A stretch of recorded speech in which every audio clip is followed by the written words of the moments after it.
तो यहाँ पे हम लोग इस वीडियो में उपार्जित लक्षणों का सिद्धांत या लामार्कवाद क्या है ये हम समझेंगे। लामार्क एक फ्रांसीसी प्राकृतिक वैज्ञानिक थे और अपने जैव विकास के विचारों को अपनी पुस्तक, कौन सी पुस्तक थी, फिलॉसफी जियोलॉजी में प्रकाशित किया था अपने विचारों को, और उन्हीं विचारों को कहा जाता है लामार्कवाद। कौन से विचार थे तो यहाँ देखिए, यानी ये जो विचार थे इसी को कहा जाता है लामार्कवाद। यही विचार उन्होंने अपने पुस्तक में प्रकाशित किया था, जिसके अनुसार जीवों की संरचना कायिक मतलब होता है शरीर से संबंधित भाग।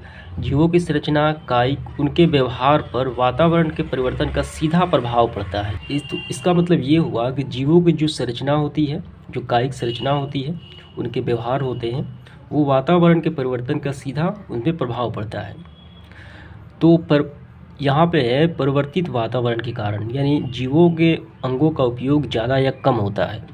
जिन अंगों का उपयोग अधिक करते हैं तो वे अधिक विकसित हो जाते हैं, तथा जिनका उपयोग नहीं करते हैं उनका धीरे धीरे ह्रास होने लगता है, यानी वो ख़त्म होने लगता है। तो वातावरण के सीधे प्रभाव से या अंगों के कम या अधिक उपयोग के कारण जंतुओं के शरीर में जो परिवर्तन होते हैं तो उसे कहा जाता है उपार्जित लक्षण। और ये जो उपार्जित लक्षण होते हैं वो जीव अपने पूरे समय में, यानी जीवन की अवधि तक वो ग्रहण करते हैं, और ये लक्षण उनके पीढ़ी दर पीढ़ी चले जाते हैं। ठीक है, तो इसे कहा जाता है लामार्कवाद। लामार्क ने अपने विचारों को पुष्टि करने के लिए कई उदाहरण को बताया है, जैसे में कि जिराफ की लंबी गर्दन, सर्प का जो रेंगना होता है, गाय के बड़े कान होते हैं। जैसे देखिए कि जिराफ की लंबी गर्दन होती है, तो ऐसा उन्होंने माना है कि वातावरण के प्रभाव के कारण, यानी कभी जलवायु शुष्क पड़ने के कारण, यानी सूखा पड़ने के कारण जिराफ पहले नीचे घास चरते थे, लेकिन नीचे के घास सूख जाने के कारण जिराफों को अब अपना पेट भरने के लिए बड़े बड़े पेड़ों की जो टहनियाँ होती हैं उनको खाना पड़ा। तो इसके लिए उन्होंने अपना गर्दन को क्या किया, ऊंचा किया। तो ऐसे करते रहे और कई वर्षों के बाद ये क्या हुआ, तो ऐसे करते रहे और यही जो उपार्जित लक्षण हुआ वो अपने जीवन भर करते रहे, और ये लक्षण उनकी एक पीढ़ी से दूसरे पीढ़ी में चला गया। तो कई वर्षों के बाद जब आप जिराफ को देखते हैं आज के समय, तो उनकी गर्दन ऊंची रहती है। इसके बाद उन्होंने बताया सर्प के बारे में। जो सांप होते थे पहले इनके हाथ पैर भी होते थे, लामार्क ने बताया।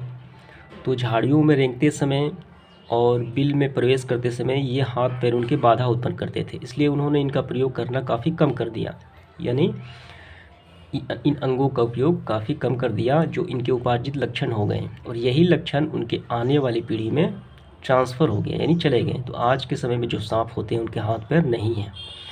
गाय के कान, गाय भैंस के जो कान होते हैं काफ़ी बड़े होते हैं, तो इसका मुख्य कारण है कि वे ज़्यादा उन अंगों का उपयोग करते हैं, इसलिए वो क्या हो जाते हैं, विकसित हो जाते हैं, और यही उपार्जित लक्षण हो जाते हैं। तो इसीलिए गाय के जो कान होते हैं वो आने वाली पीढ़ी में जो इनके उपार्जित लक्षण होते हैं चले जाते हैं, और सभी के कान बड़े बड़े होते हैं। तो जैसे देखिए कि मनुष्य के कान इतने बड़े क्यों नहीं होते हैं, तो मानव के कान अधिक उपयोग नहीं करता, मानव अपने कान का उपयोग उतना नहीं करता, इसलिए वो छोटे रह जाते हैं, लेकिन गाय भैंस काफ़ी करते हैं और ये इसलिए बड़े हो जाते हैं। तो यही है लामार्कवाद का सिद्धांत। उम्मीद करता हूँ ये आपको समझ में आ गया होगा।